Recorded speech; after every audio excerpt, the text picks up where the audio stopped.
The invitation to my graduation ceremony sat unopened on their kitchen counter for 3 weeks. By the time I realized they weren't coming, it was too late to find someone else who cared enough to watch me walk across that stage. 2 years later, when their world came crashing down, they expected me to be their safety net. Hit like and subscribe if you've ever been underestimated by your own family.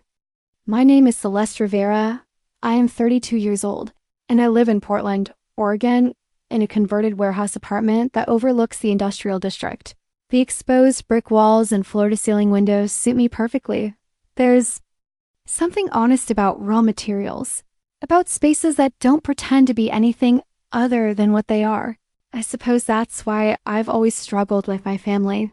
They've spent decades perfecting the art of pretense, of saying one thing while meaning another, of making promises they never intended to keep. It took me 30 years to understand that their love came with conditions I could never meet, and another 2 to build a life where that realization didn't. Destroy me. The story I'm about to tell you began on a Tuesday in May. Exactly 2 years and 4 months ago, I was sitting in my small apartment in Seattle then, still naive enough to believe that family meant something more than shared DNA and childhood dresses. My master's degree in environmental engineering was finally complete after 3 grueling years of night classes, weekend labs, and research projects that consumed every spare moment I had. I held the cream-colored envelope in my hands, running my fingers over the embossed university seal. Inside were 5 graduation tickets, 5 opportunities for the people who mattered most to witness the culmination of everything I'd worked for. The ceremony was scheduled for June 15th, still 3 weeks away, which seemed like plenty of time for my family to arrange their schedules. My mother, Patricia, had raised me and my younger brother, Marcus, as a single parent after our father left when I was 12. She'd work double shifts at the hospital, picking up extra hours in the ER whenever possible, always talking about the sacrifices she was making for our future. Marcus, now 28, lived just 40 minutes away from the university campus. Working as a sales manager for a tech startup, he was everything I wasn't: charming, social, effortlessly successful in ways that seemed to require no real effort. Then there was my Aunt, Elena, my mother's younger sister, who had always positioned herself as the family's social coordinator. She planned the holidays, organized the birthday celebrations, and somehow always managed to make herself the center of attention at every gathering. Her daughter, my cousin Vivian, was 25 and worked as a marketing assistant for a local boutique. Vivian had always been the family darling, the one whose minor accomplishments were celebrated as if she'd just won a Nobel Prize. I called my mother first, my heart racing with excitement as I dialed her number.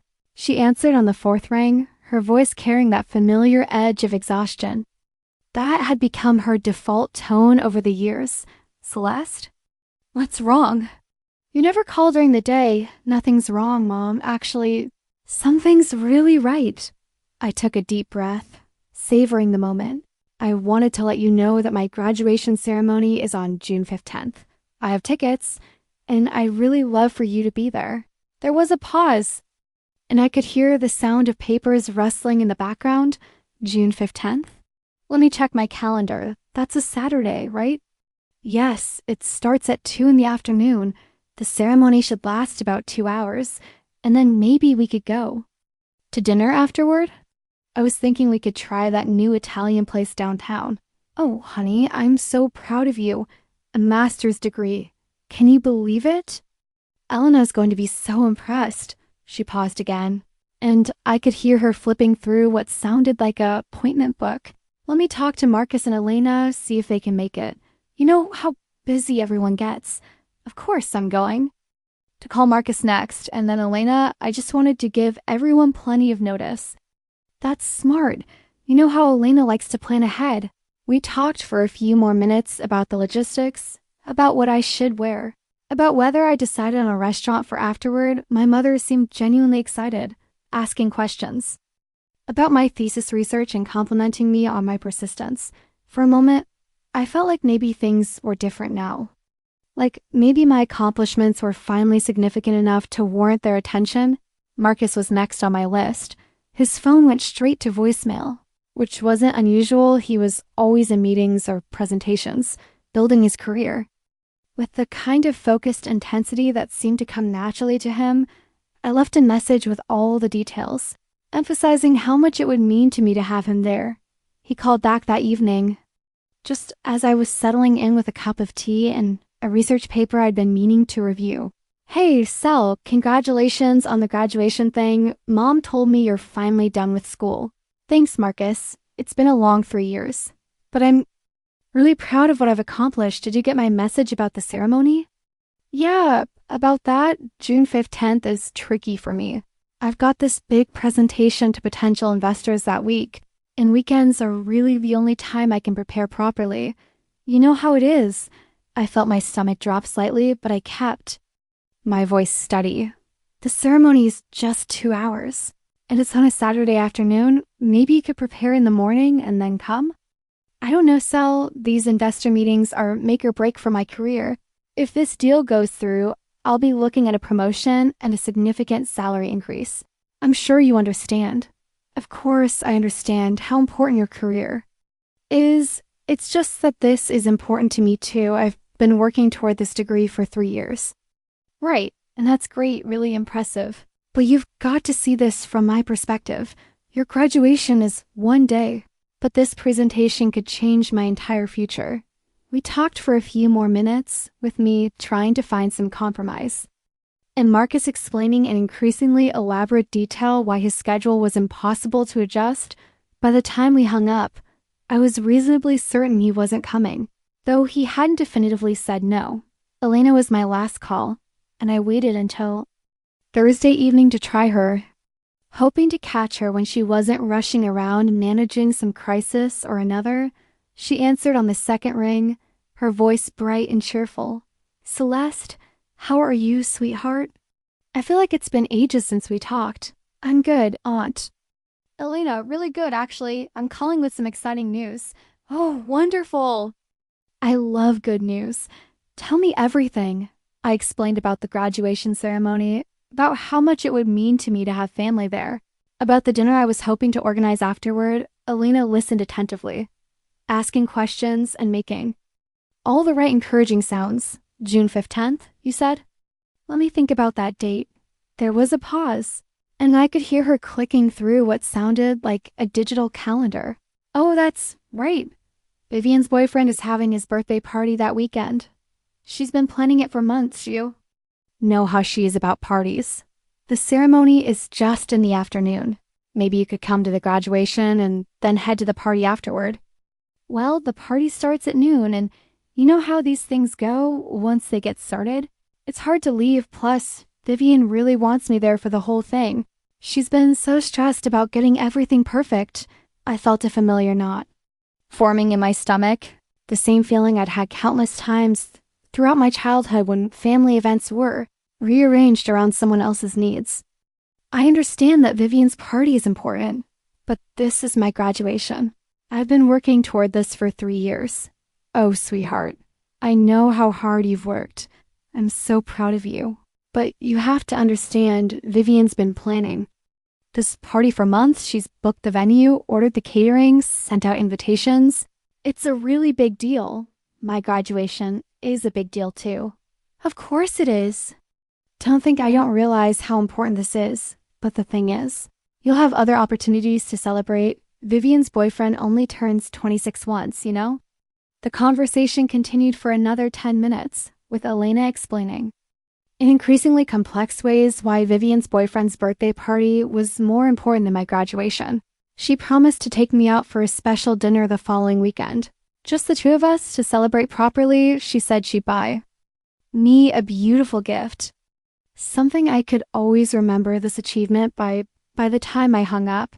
I felt hollow. 3 calls, 3 rejections, though none of them were phrased as rejections. They were scheduling conflicts, career priorities, prior commitments that simply couldn't be moved. Everyone was proud of me. Everyone thought my accomplishment was wonderful, but nobody could actually be there to witness it. I sat in my apartment that night, staring at the 5 graduation tickets spread across my coffee table. 5 tickets for family members who couldn't be bothered to rearrange their schedules for 2 hours on a Saturday afternoon. 5 tickets that represented 3 years of sacrifice, of studying until my eyes burned, of choosing textbooks over social events, of missing birthdays and holidays because I was working towards something that mattered. The weeks leading up to graduation were a blur of final preparations. I bought a dress, a simple navy blue sheath that felt appropriate for the occasion. I scheduled a hair appointment. I practiced walking in heels, which felt ridiculous but seemed important somehow. I did all the things you're supposed to do when you're preparing for a significant life event, but everything felt muted, like I was going through the motions of celebrating without anyone to celebrate with. My mother called 3 days before. The ceremony, her voice carrying a tone I'd learned to recognize as the prelude to disappointment. "Celeste, honey, I need to talk to you about Saturday." "What about Saturday?" "Well, I just got called in to cover a shift at the hospital. One of the other nurses has a family emergency, and they're short-staffed for the weekend." I tried to say no, but you know how it is.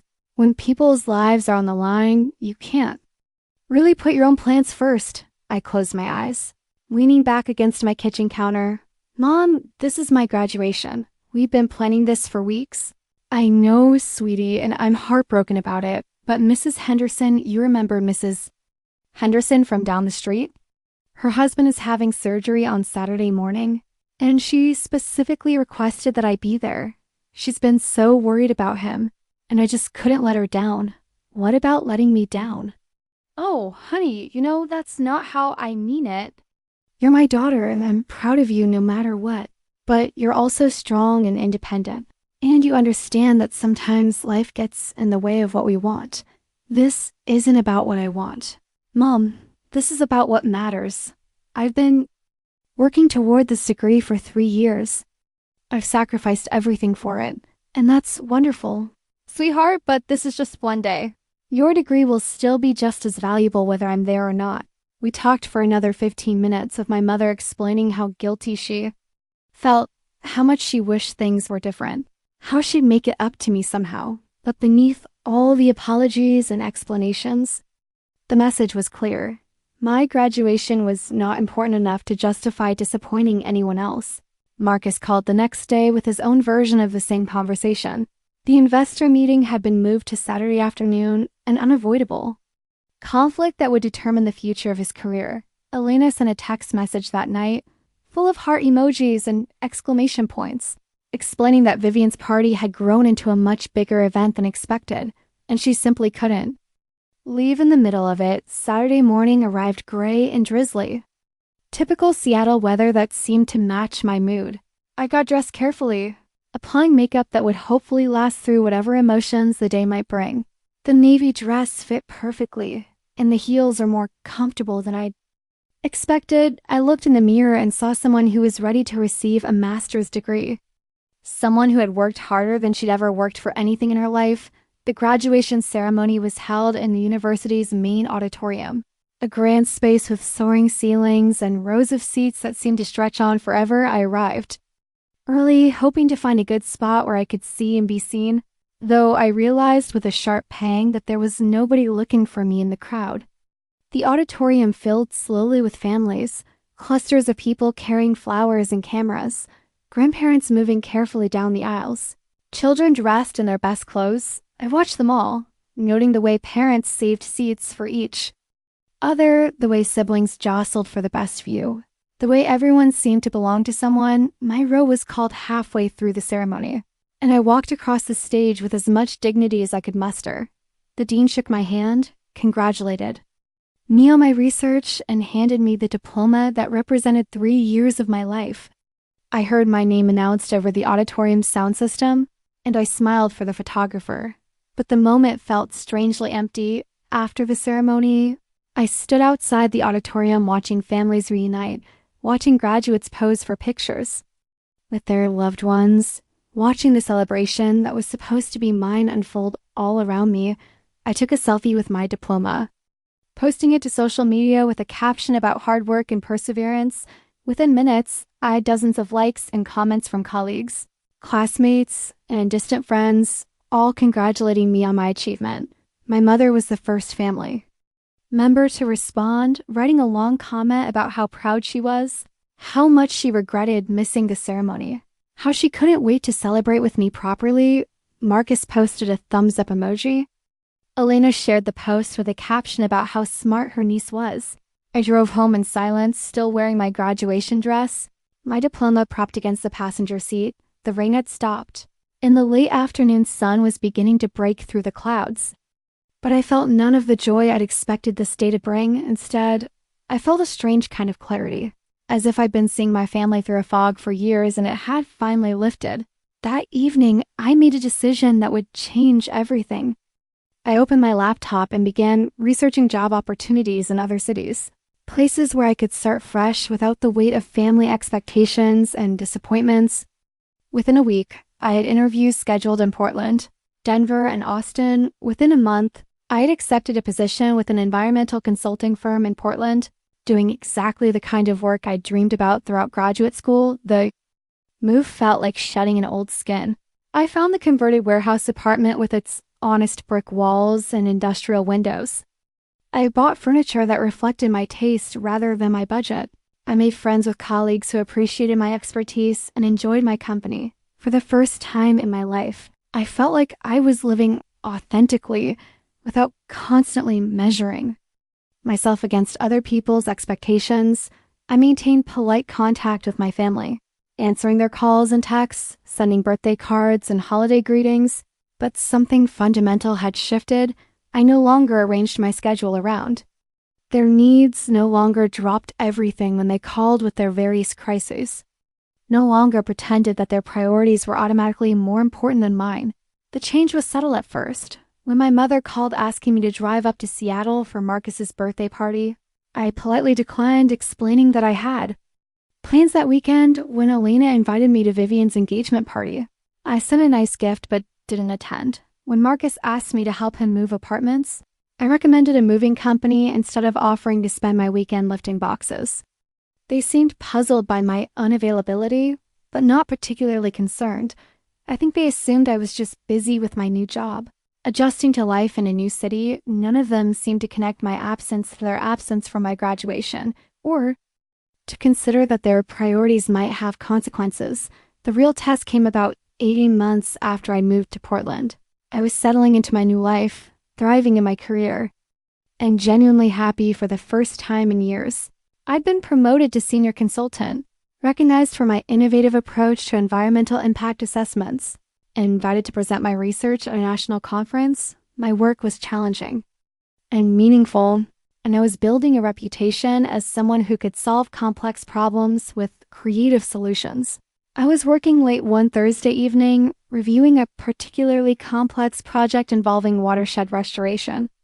When my phone rang, the caller ID showed my mother's number, which wasn't unusual. She called every few weeks to check in, usually with updates about family drama or requests for advice about her own career. "Hi, Mom. How are you?" "Celeste, thank God you answered. I need to talk to you about something really important."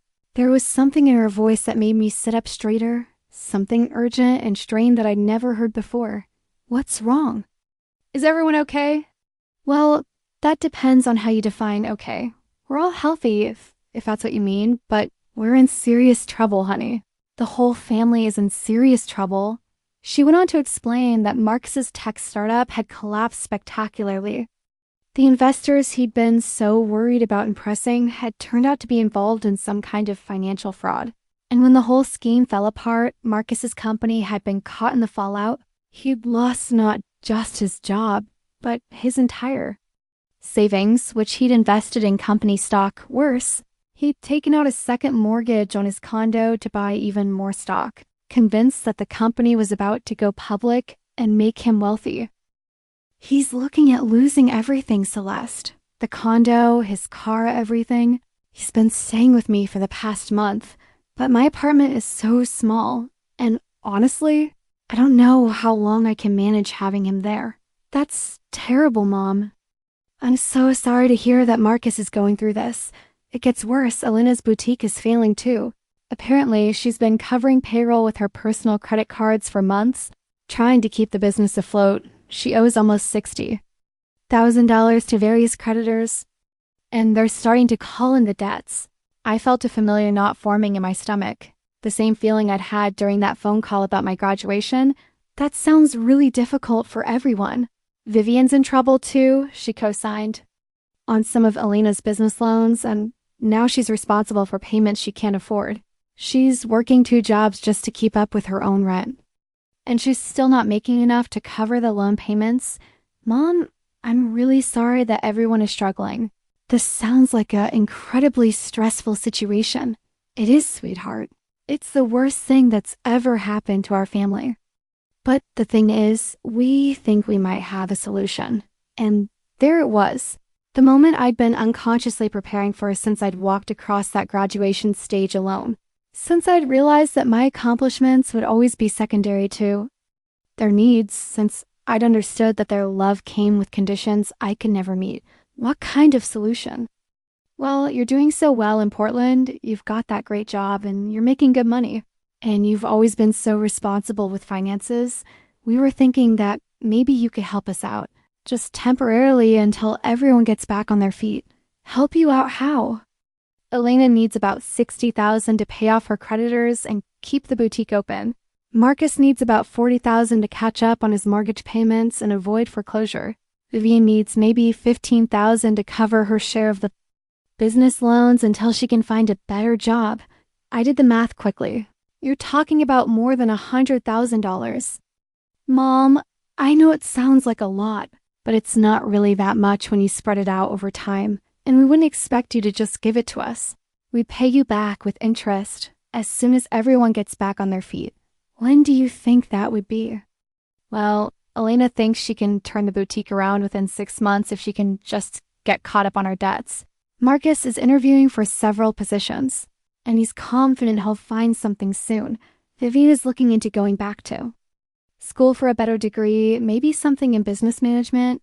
I leaned back in my office chair, looking out at the Portland skyline through my window. The city lights were just beginning to twinkle on, and I could see the silhouette of Mount Hood in the distance, majestic and unchanging. I thought about the years I'd spent believing that family meant sacrifice. That love meant always putting other people's needs first. That my value was determined by how much I could give, rather than what I could accomplish. Mom, I need to ask you something, and I need you to answer honestly. Of course, sweetheart. What is it? Do you remember my graduation ceremony? There was a long pause. Your graduation ceremony? Yes, my master's degree graduation, June 15th, 2 years ago. Oh, yes. Of course I remember. I was so proud of you. I'm still proud of you. Do you remember why you didn't come? Another pause, longer this time. I had to work, didn't I?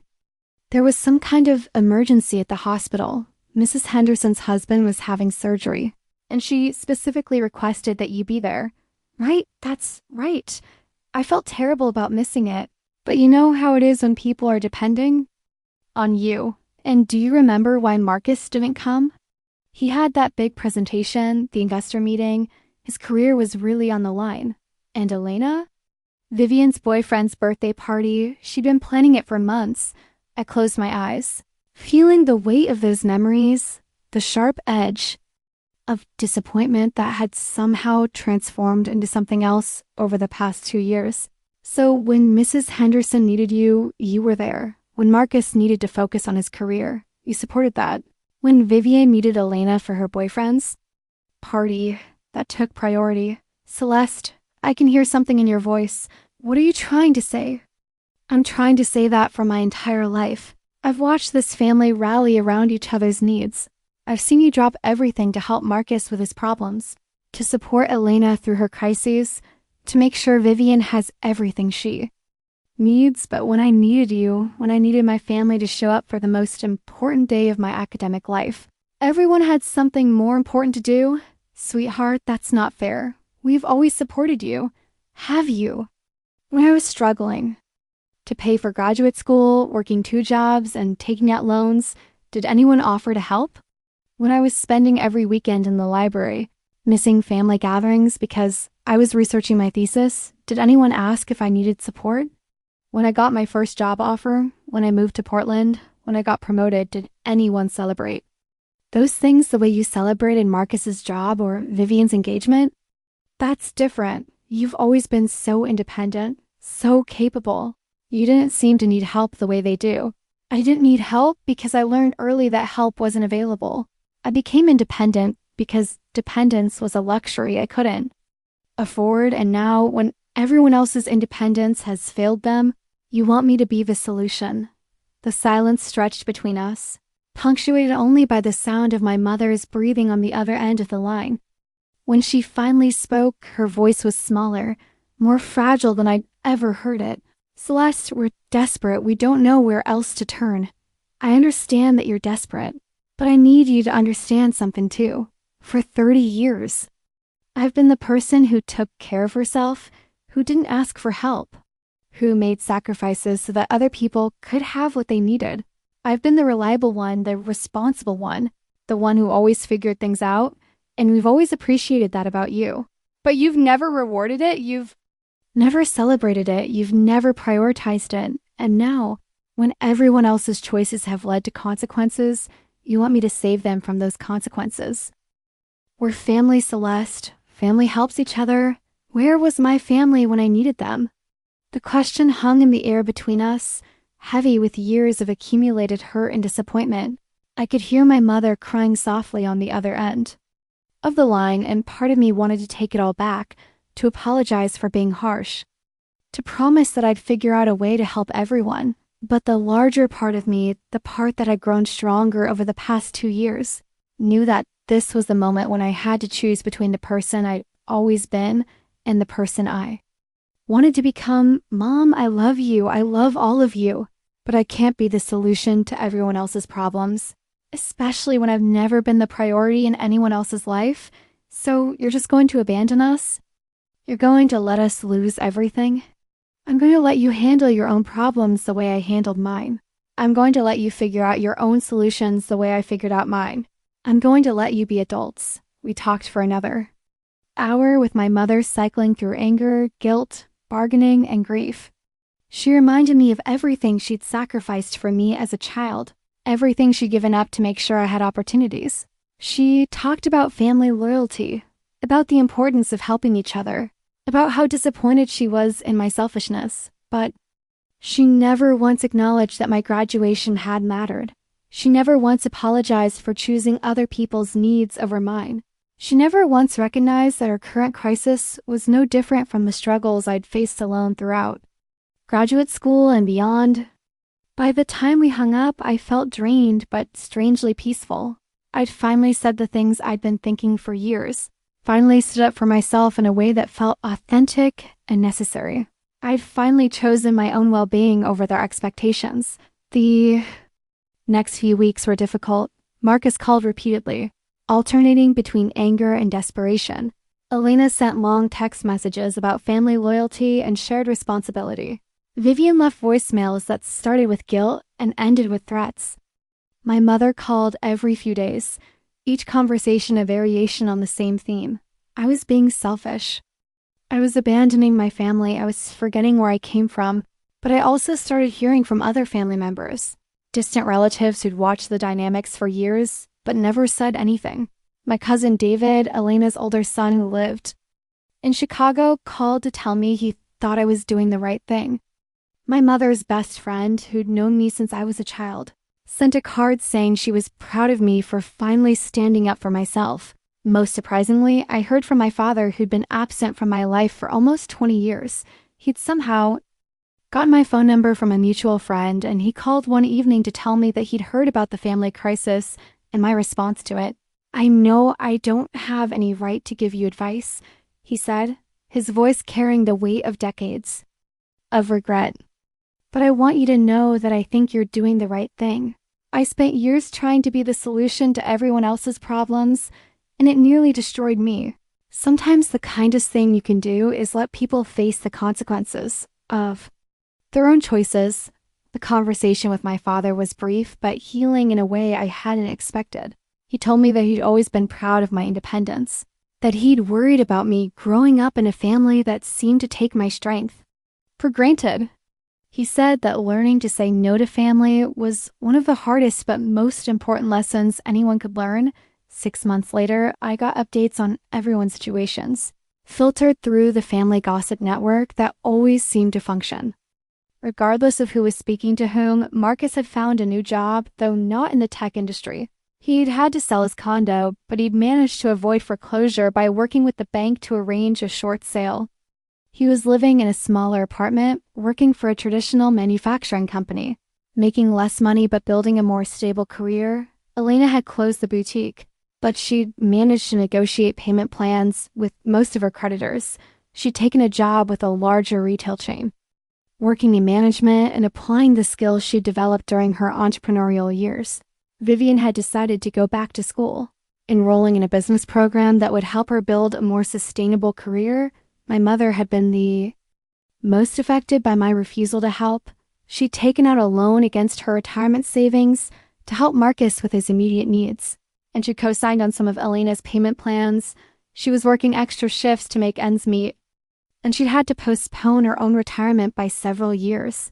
Part of me felt guilty about my mother's sacrifice, about the way my refusal had created a ripple effect that impacted her financial security, but the larger part of me recognized that she'd made a choice just as I'd made a choice. She'd chosen to prioritize Marcus and Elena's needs over her own retirement, just as she'd chosen to prioritize Mrs. Henderson's needs over my graduation. A year and a half after that initial phone call, I received an unexpected visitor at my Portland apartment. It was a Saturday afternoon, and I was reading on my couch. When someone knocked on my door, I looked through the peephole and saw my mother standing in the hallway, looking smaller and more fragile than I remembered. I opened the door, and we stood looking at each other for a long moment. She was carrying a small suitcase and what looked like a bakery box. "Hi, Mom." "Hi, sweetheart. I was hoping we could talk." I invited her in, and we sat in my living room with cups of tea and slices of the lemon cake she brought from the bakery in Seattle. She looked around the apartment, taking in the exposed brick walls, the large windows, the carefully chosen furniture that reflected my taste and personality. "This is beautiful, Celeste. You've built a really beautiful life here." "Thank you. I like it. I've been thinking a lot about what you said, about the graduation ceremony and everything that came after. I've been thinking about it for months."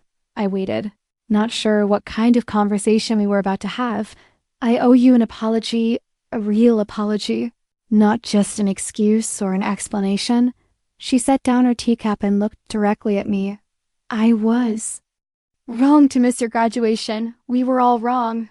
And I was wrong to call you when we needed money without ever acknowledging that we'd let you down." "Mom, no, let me finish. I need to say this." She took a deep breath. "I spent so many years thinking that because you were capable and independent, you didn't need the same kind of support that Marcus and Elena needed, but that wasn't fair to you. You didn't need less support. You deserved more recognition for how much you were accomplishing on your own." I felt tears starting to build behind my eyes, but I kept my voice steady. "It hurt, Mom. It hurt to work so hard for something and have nobody there to witness it. I know it did. And I'm sorry. I'm so sorry that I made you feel like your accomplishments didn't matter as much as everyone else's problems." We talked for hours that afternoon about the years of accumulated hurt, about the patterns of behavior that had become so ingrained we'd stopped noticing them, about the way families can love each other deeply while still causing profound damage. My mother told me about her own childhood, about feeling responsible for everyone else's happiness, about how she'd unconsciously passed that burden on to me. "I think I expected you to be the strong one because I needed you to be the strong one," she said. "But that wasn't fair to you. You were my daughter, not my partner in managing everyone else's needs. I learned to be strong because I had to be. But I also learned that my strength was only valued when it served other people's needs. And that's wrong. That's completely wrong." She reached across the coffee table and took my hands in hers. "Your strength should be celebrated, not exploited. Your accomplishments should be honored, not taken for granted." The conversation didn't fix everything. 20-plus years of family dynamics couldn't be resolved in a single afternoon. But it was a beginning, a recognition that change was possible, that relationships could evolve even when they seemed permanently damaged. My mother stayed for the weekend, and we spent time exploring Portland together. I showed her my office, introduced her to some of my colleagues, took her to my favorite restaurants. She seemed genuinely interested in my life, asking questions about my work, my friends, my plans for the future. For the first time in years, I felt like she was seeing me as a complete person rather than just a family member with a specific role to play. On Sunday afternoon, as she was preparing to leave, my mother handed me a small wrapped package. "I wanted to give you something for your graduation," she said. "I know it's 2 years late, but I wanted you to have it." Inside the package was a beautiful silver necklace with a small pendant in the shape of a tree. The tree's branches were intricately detailed, and there were tiny stones set into the trunk that caught the light when I moved. "It's supposed to represent growth and strength," she explained. "I thought it was appropriate for someone who's accomplished so much on her own." I put the necklace on, and it felt like a symbol of something new, something different, not just the gift itself, but the recognition behind it, the acknowledgement that my achievements mattered, that my journey was worth celebrating. Over the following months, our relationship slowly began to rebuild. My mother called regularly, but the conversations were different now. Instead of focusing on family drama or asking for advice about other people's problems, she asked about my work, my interests, my goals. She seemed genuinely curious about my life in Portland, about the person I'd become since moving away from Seattle. Marcus and I began talking again too, though it took longer for us to find our footing. He was initially angry about my refusal to help during his crisis, but eventually he began to understand that my decision wasn't about abandoning him, it was about refusing to be taken for granted. He started asking about my work, sharing details, about his own career struggles and successes, treating me more like a peer than a resource. Elena and Vivian took much longer to come around. Elena, in particular, seemed to view my refusal to help as a personal betrayal, a violation of family loyalty that she couldn't forgive. But even those relationships eventually began to shift, moving from expectation and resentment towards something more balanced and respectful. The most significant change was in how I viewed myself. For the first time in my life, I felt like I was living according to my own values rather than constantly adapting to other people's expectations. I'd learned that saying no to family demands didn't make me selfish, it made me honest. I'd learned that protecting my own well-being wasn't a luxury, it was a necessity. I also learned that revenge doesn't have to be dramatic or destructive. Sometimes the most powerful revenge is simply refusing to play the role that's been assigned to you, refusing to be the solution to everyone else's problems, refusing to let other people define your worth by how much you can give rather than what you can accomplish. My career continued to flourish in ways I'd never imagined possible. The environmental consulting firm recognized my innovative approach to complex problems, and I was promoted to project director within 18 months of my initial promotion. I began traveling to conferences, presenting research that was getting attention from industry leaders and academic institutions. The work I was doing wasn't just professionally fulfilling, it was making a real difference in communities across the Pacific Northwest. About 6 months after my mother's visit, I received an unexpected email that would change everything again. The sender was Dr. Sarah Chen, the director of environmental studies at a prestigious university in California. She'd seen my presentation at a conference in Denver and was impressed by my research on watershed ration. She was writing to ask if I'd be interested in a unique opportunity. "We're launching a new graduate program focused on practical environmental solutions," she wrote. "We're looking for someone with both academic credentials and real-world experience to help design and teach in this program. Based on your work in Portland, I think you might be exactly what we're looking for." The position would involve teaching graduate-level courses, conducting research, and working with communities to implement sustainable environmental practices. It was everything I dreamed of when I'd started my master's program, the kind of opportunity that could define a career. I called Dr. Chen the next day, and we talked for over an hour about the program, about my background, about the vision for combining academic rigor with practical application. She invited me to visit the campus, to meet with the faculty, to see if the opportunity felt like the right fit. The campus visit was extraordinary. The university was committed to environmental innovation in ways that went far beyond what I'd seen anywhere else.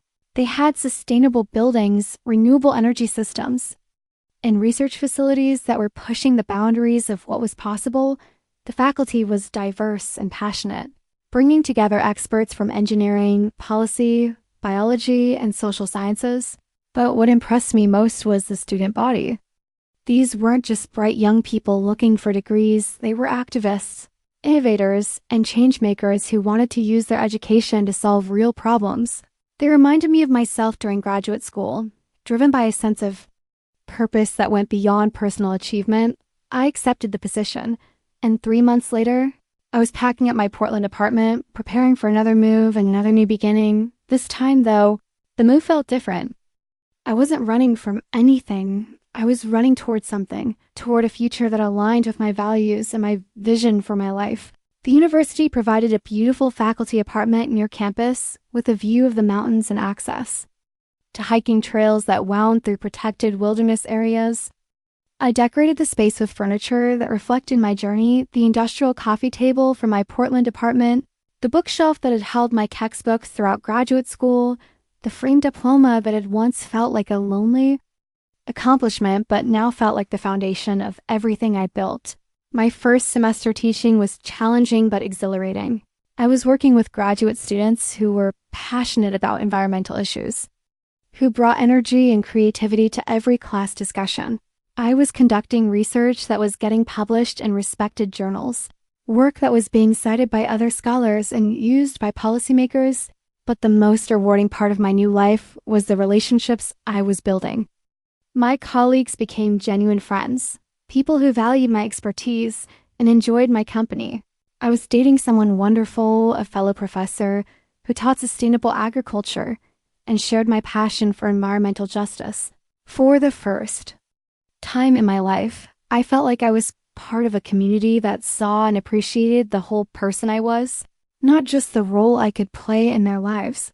My family relationships continued to evolve as well. My mother visited me in California, and she seemed genuinely proud of what I'd accomplished. She toured my office, attended one of my lectures, and met some of my colleagues. She seemed to finally understand that my career wasn't just a job, it was a calling, a contribution to something larger than myself. "I always knew you were smart," she said as we walked across campus after my lecture, "but I don't think I understood how important your work was until I saw you in action today. You're not just teaching, you're changing the way people think." About environmental issues, Marcus visited too, bringing his new girlfriend, someone he met at his manufacturing job who shared his interest in sustainable business practices. He seemed more grounded than I'd seen him in years, more focused on building something stable rather than chasing the next big opportunity. "I've been thinking about what you said," he told me one evening as we sat on my apartment balcony looking out at the mountain view, "about how we always expected you to be the solution to everyone else's problems. That wasn't fair to you. I think we all played our parts in that dynamic," I replied. I was so afraid of being seen as selfish that I never set boundaries. But boundaries aren't selfish, they're necessary. I'm trying to learn that too. At my new job, I'm focusing on doing good work and building real relationships rather than always trying to position myself for the next promotion. It's more sustainable, even. Elena and Vivian eventually reached out, though their approaches were different. Elena sent a carefully worded email acknowledging that she'd been wrong to expect me to solve everyone's financial problems. She said she'd learned a lot about running a business from her mistakes, and she was building a more sustainable career in retail management. Vivian was more direct, calling me one evening to apologize for the things she'd said during the family crisis. She was finishing her business degree and had landed an internship with a nonprofit organization that focused on small business development. She seemed to have found a sense of purpose that went beyond her own immediate needs. "I think I understand now why you said no," she told me.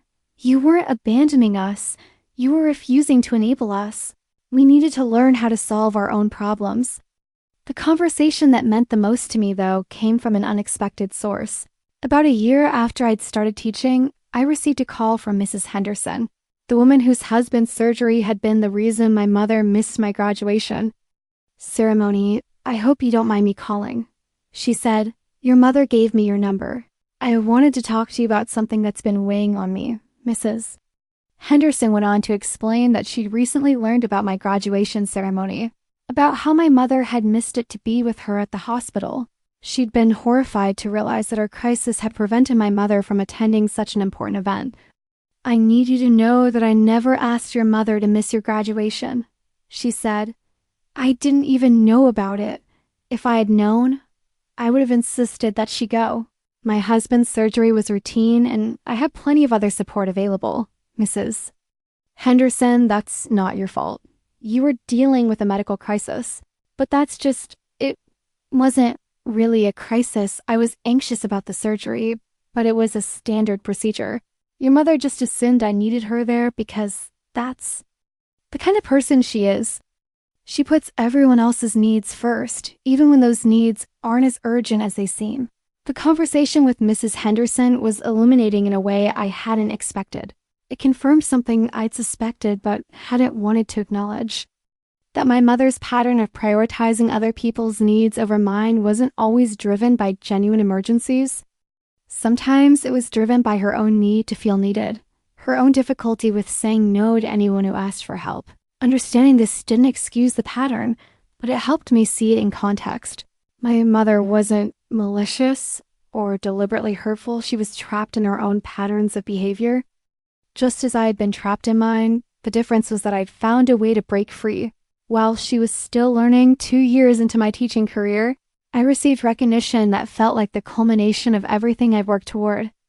My research on community-based environmental solutions had been selected for a prestigious national award, one that came with significant funding for continued research and the opportunity to present my work at conferences around the world. The awards ceremony was held in Washington, D.C., at a conference attended by environmental leaders from across the globe. As I stood at the podium, accepting the award and delivering my acceptance speech, I looked out at the audience and saw faces that reflected genuine interest and respect for my work. But the moment that mattered most came afterward. During the reception, my mother appeared at my side. Having traveled across the country to attend the ceremony, she was wearing a beautiful navy blue dress, the same color as the dress I'd worn to my graduation ceremony 3 years earlier. "I'm so proud of you," she said, tears streaming down her face. "I'm proud of the work you're doing, the person you've become, the way you've stayed true to your values even when it was difficult. Thank you for being here, Mom. It means everything to me." I wouldn't miss it for the world. I learned my lesson about that, standing there in that reception hall, surrounded by colleagues who respected my work and family who finally understood my worth. I felt a sense of completion that went beyond professional achievement. I'd learned that the most powerful revenge isn't about punishing people who've wronged you. It's about refusing to let their treatment of you define your worth. I'd learned that saying no to family demands isn't selfish, it's self-preservation. I'd learned that being strong doesn't mean being available to solve everyone else's problems. I'd learned that love without respect isn't really love at all most. Importantly, I'd learned that sometimes the people who hurt us most are the ones who love us most, and that healing is possible when everyone is willing to acknowledge their part in the damage and commit to doing better. My story could have ended with bitterness, with permanent estrangement from my family, with the kind of dramatic revenge that leaves everyone wounded. Instead, it ended with understanding, with boundaries that protected rather than punished, with relationships that were smaller but healthier. I think about my graduation ceremony sometimes, about how alone I felt walking across that stage, about how empty the celebration felt without anyone there to witness it. But I also think about the strength I found in that loneliness, the clarity that came from finally understanding that my worth wasn't determined by other people's recognition. The diploma that once felt like a lonely accomplishment now hangs in my office, surrounded by awards and recognition for work that's making a real difference in the world. Students stop by regularly to discuss their research, to ask for advice, to share their own dreams of changing the world through environmental science. I'm part of a community now that sees and values the whole person I am. I'm in a relationship with someone who celebrates my achievements and supports my ambitions. I have colleagues who respect my expertise and friends who enjoy my company. I've built a life that reflects my values and my vision for my future. My family is part of that life too, but in a different way than before. They're no longer the center of my universe, no longer the measure of my worth. They're people I love who sometimes disappoint me, people I care about who sometimes make mistakes, people I'm related to who are learning to see me as more than just a resource for their needs. The boundaries I established weren't walls, they were foundations. They created space for healthier relationships, for mutual respect, for love that doesn't come with conditions. They taught everyone in my family that I had value beyond my ability to solve their problems. As I write this story, I'm preparing for another conference presentation, another opportunity to share research that could influence environmental policy. For years to come, my work is being featured in a documentary about innovative approaches to climate change. I'm being interviewed for a podcast that reaches environmental advocates around the world. This is the life I built after I learned to say no, after I refused to be the solution to everyone else's problems, after I chose my own well-being over their expectations. This is what happened when I stopped being the person everyone expected me to be and started being the person I wanted to become. The revenge I took on my family wasn't dramatic or destructive. It was quiet and constructive. It was the revenge of success, of building a life so fulfilling that their approval was no longer necessary. It was the revenge of becoming someone who was valued for who she was, not just what she could provide. And perhaps most importantly, it was the revenge of grace, the choice to build something beautiful rather than to tear something down. Decision to create rather than to destroy. The wisdom to understand that the best revenge is sometimes no revenge at all, just the quiet dignity of living well. My name is Celeste Rivera. I'm 34 years old and I live in California, where I teach graduate students about environmental solutions and conduct research that's changing the way communities approach sustainability. I am valued for my expertise, respected for my integrity, and loved for who I am rather than what I can provide. I am exactly who I always had the potential to be. Once I learned that my worth wasn't determined by other people's recognition, and that sometimes the most powerful thing you can do is simply refuse to play the role that's been assigned to you. This is my story, and it's also a story for anyone who's ever been taken for granted by the people who claim to love them most. Sometimes the greatest gift you can give your family is teaching them that you're not available to solve all their problems. Sometimes the most loving thing you can do is let them learn to solve their own.